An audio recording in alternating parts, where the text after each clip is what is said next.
ഒരാളോടുള്ള സ്നേഹം കൊണ്ട് മാത്രമാണ് കേട്ടോ ഞങ്ങളെല്ലാം അടിച്ചു പിരിഞ്ഞു ഗൈസ്. ഇന്ത്യൻ പ്രീമിയർ ലീഗിന് കൊടിയേറിയിരിക്കുകയാണ്. ഇതുവരെ ഒരൊറ്റ ടീമിന്റെ കൂടെ നിന്നവരെല്ലാം പല പല ടീമുകളായി, പല പല ജേഴ്സിയിൽ, പല പല നിറത്തിൽ ആവേശത്തോടുകൂടി ആർത്തു വിളിക്കാൻ വേണ്ടിയിട്ടുമാണ്, ആഘോഷിക്കാൻ വേണ്ടിയിട്ടുമാണ്. ഇതെല്ലാം ഒരാളോടുള്ള സ്നേഹം കൊണ്ട് മാത്രമാണ്, ക്രിക്കറ്റിനോടുള്ള സ്നേഹം കൊണ്ട്. പക്ഷേ കുറച്ചു പേരോടൊരു ക്ഷമാപണം നടത്തുന്നതായിട്ടുണ്ട് കേട്ടോ.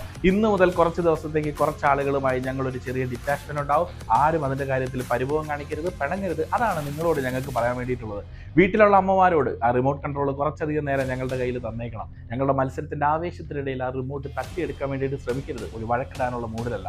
ഭാര്യമാരോട് പറയാനുള്ളതും അത് തന്നെയാണ്. ചിലപ്പോൾ കുറച്ച് സമയം തരാൻ പറ്റിയില്ലെന്ന് വരും. നിങ്ങൾ ക്ഷമിച്ചേക്കണം. 2 മാസം ക്രിക്കറ്റിന്റെ ആവേശത്തിലാണ് ഞങ്ങളിൽ ഓരോരുത്തരും. ഇനി കാമുകിമാരുണ്ടെങ്കിൽ കാമുകിമാരോടും ഒരൊറ്റ കാര്യമേ ഉള്ളൂ, കുറച്ച് നേരത്തേക്ക് വാട്സപ്പിൽ അവൈലബിൾ ആവില്ല. സംസാരിക്കാനോ മെസ്സേജുകൾ അയക്കാനോ ടൈം കാണില്ല. ബോസുമാരോട് ഒരൊറ്റ കാര്യം പറയാൻ വേണ്ടിയിട്ടുള്ളൂ, ഡ്യൂട്ടി ടൈം കഴിഞ്ഞ് വർക്ക് ലോഡ് തരുന്നത്. ആ വർക്ക് ലോഡ് നോക്കാൻ ഞങ്ങളുടെ നെറ്റ് അവൈലബിൾ ആയിരിക്കില്ല, ഞങ്ങളുടെ നെറ്റ്വർക്ക് ഡൗൺ ആയിരിക്കും. ജിം ട്രെയിനറിനോട് ഒന്നേ പറയാനുള്ളൂ, ലെഗ് ഡേ ഒക്കെ ഞങ്ങൾ സ്കിപ്പ് ചെയ്യും. കാരണം ഇമോഷണൽ കാർഡിയോ കൊണ്ട് ഞങ്ങൾ അത്രമാത്രം ആക്ടിവേറ്റഡ് ആണ്. മത്സരം നീണ്ടു പോകുന്നതനുസരിച്ച് ഉറക്കം നീണ്ടു പോകുമായിരിക്കും. പക്ഷെ ഉറക്കം ഞങ്ങൾക്കൊരു പ്രശ്നമല്ല. ഡിന്നർ ഇത്തിരി വൈകുമായിരിക്കും, പല കാര്യങ്ങളിലും കോംപ്രമൈസുകൾ ഉണ്ടാവും. പക്ഷേ ഇതെല്ലാം ഒരാളോടുള്ള ഇഷ്ടം കൊണ്ട് മാത്രമാണ്, ക്രിക്കറ്റിനോടുള്ള ഇഷ്ടം കൊണ്ട്.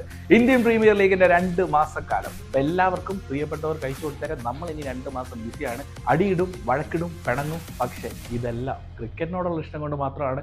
എല്ലാത്തിനും ഒടുവിൽ ഒരു ടീം ജയിക്കുമ്പോൾ നമ്മൾ തന്നെ കൈയടിക്കും. IPL all the very best. നിങ്ങളുടെ പ്രതീക്ഷകളൊക്കെ കമന്റ് ബോക്സിൽ പറയാൻ വേണ്ടിയിട്ട് മറക്കണ്ട.